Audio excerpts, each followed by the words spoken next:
Oui. Bonjour. Bonjour Monsieur Bourdin. Pourquoi est-ce que vous vous faites appeler Cortex, mon Eh bien cher écoutez, parce que Cortex? c'est en fait un pseudo que j'utilise très souvent sur le net, sur le web. Je Ah suis bon, connu d'accord. par Bon, ce d'accord. prénom. Très bien. Voilà.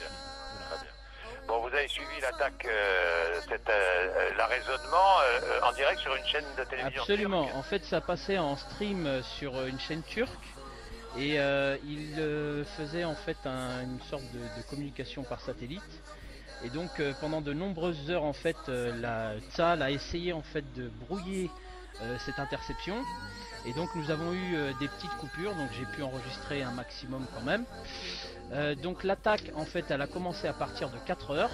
Donc lorsque Tsahal a cru que toutes les communications étaient coupées, eh bien ils ont simplement envoyé un groupe de commandos.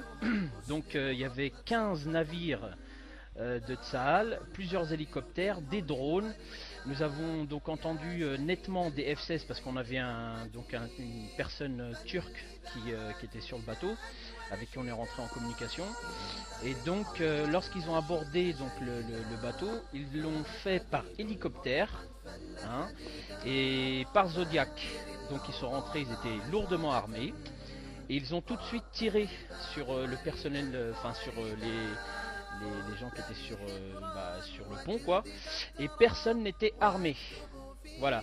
Donc je rigole doucement lorsque j'ai entendu Bernard dire que ces gens-là, c'est des humanitaires, hein, des députés, des médecins, des professeurs, des chirurgiens, des philosophes, des écrivains. C'est pas des terroristes. Il y a des Suédois, il y a plus de 50 nationalités différentes. En l'occurrence, là, ce qui s'est passé, parce que là, on nous dit qu'il y avait des haches, des couteaux. Enfin, moi, je vois pas une quinzaine de personnes se mettre en rang face à un groupe de commandos et puis les attaquer avec des haches. Hein, faut être un peu sérieux. J'ai entendu aussi des inepties, mais vraiment, ça me met hors de moi. Quelle L'attaque, ineptie, mon cher Cortex? eh ben, l'attaque s'est déroulée dans les eaux internationales. Oui, Donc, c'est ce que j'ai dit depuis le début. voilà, donc Israël n'avait aucun droit, parce que Bernard tout à l'heure a dit il faut respecter l'embargo, il faut demander des autorisations, des trucs comme ça, mais en eau internationale, il faut demander ça à qui? Non, non, mais on l'a souligné depuis ce matin, hein, que c'était dans les eaux internationales. Bernard l'a peut-être pas entendu. Bien, merci Cortex. Ouais. Bonne journée. Ok, bon, je suis coupé, bah c'est pas grave, tant pis. Je vais quand même continuer. Donc, comme ça va me laisser l'occasion de tout dire de A à Z ce qui s'est passé. Bon, je reprends. Le lundi 31 mai 2010, vers 4 heures du matin, heure locale, l'armée de Tsahal a attaqué les appareils de communication des bateaux humanitaires qui transportaient des vivres, des médicaments, de la nourriture, des médecins, des appareils de chirurgie, des fauteuils roulants, etc. Tsahal, croyant que les communications avaient été interrompues avec des appareils de brouillage, parce qu'en fait le Marmara bleu, cette flotte turque, émettait en fait en direct sur le net par streaming. Donc nous avions un contact à bord avec téléphone satellite. Un frère nous faisait donc la traduction et appelait de temps à autre cette personne. Bon, donc lorsque Tsahal a cru que les communications étaient coupées, eh bien, ils ont donné l'assaut et donc ont débarqué en hélicoptère, en rappel et par Zodiac. Donc une fois qu'ils sont montés à bord, donc il y avait déjà eu des tirs que les humanitaires pensaient être des tirs de semonce au préalable. Et en fait non, ça a visé certains humanitaires qui ont été tués immédiatement. Le Marmara bleu, donc c'est le bateau turc en fait, et c'est exclusivement des Turcs qui ont été touchés. Enfin, pour la plupart, c'est des Turcs qui ont été touchés. Bon, donc, donc on nous parle de 15 morts, mais en vérité, il y en a beaucoup plus. Donc on estimerait entre 15 et 25 morts en fait.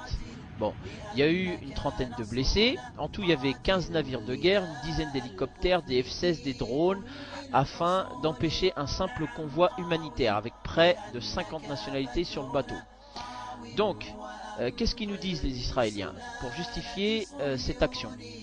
Eh bien, ils disent que la flottille internationale a pris des bébés avec eux en tant que bouclier humain, Donc on voit des photos, des clichés en fait sur les bateaux, et on peut constater donc la présence de bébés et d'enfants en bas âge qui seraient utilisés selon eux comme des boucliers humains. Bon, rappelons que ce sont des humanitaires, hein, voilà, et qu'ils n'allaient pas pour faire un attentat. Ils ont même accusé donc ces humanitaires d'avoir eu des armes. On a entendu nettement Bernard dire des haches, des couteaux, enfin n'importe quoi, des armes blanches. Bref, à l'issue donc il y a eu donc ces morts et ces blessés.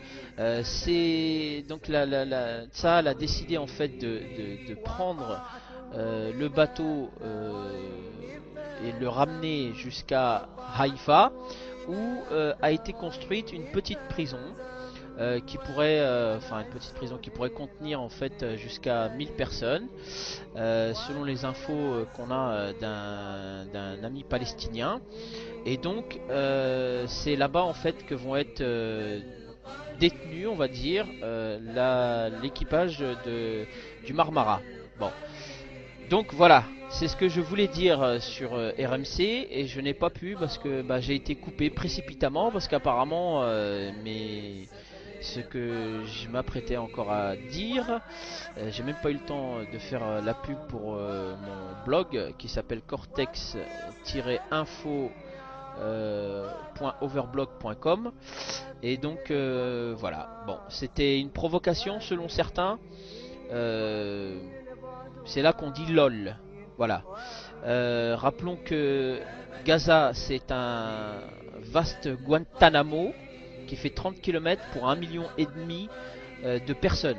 Voilà. Il y a un embargo absolument injuste. Le fait est que la population a été sanctionnée parce qu'elle a voté pour le Hamas de manière démocratique, et que aujourd'hui, eh bien, cette population est littéralement emmurée et n'a même pas le droit d'aller pêcher. Voilà, sur sa propre plage, elle ne peut même pas aller pêcher. Voilà. Bon, donc, en tous les cas, ce qu'on sait, eh bien, c'est que déjà, ce qu'a fait en fait Israël, c'est absolument illégal, puisqu'elle a intervenu dans les eaux internationales. Donc de ce fait, M. Erdogan a convoqué son ministre de la Défense, et des avions ont décollé pour aller survoler en fait la zone où s'est passé ce drame. Voilà, donc déjà on demande à Allah subhanahu wa ta'ala qu'il accepte comme martyrs ceux qui sont morts cette nuit. Allah irhamhum. On espère pour eux la shahada. Et je vous demande, mes chers frères et sœurs, et tous ceux qui vont avoir cette information entre les mains, et bien tout simplement de diffuser un maximum sur tous vos blogs, vos plateformes vidéo, audio, que sais-je, puisque aujourd'hui nous devons impérativement devenir l'alternative de la réelle information. Il y en a marre de ces journaleux qui nous mentent, qui essayent de nous distraire avec du football, du tennis, des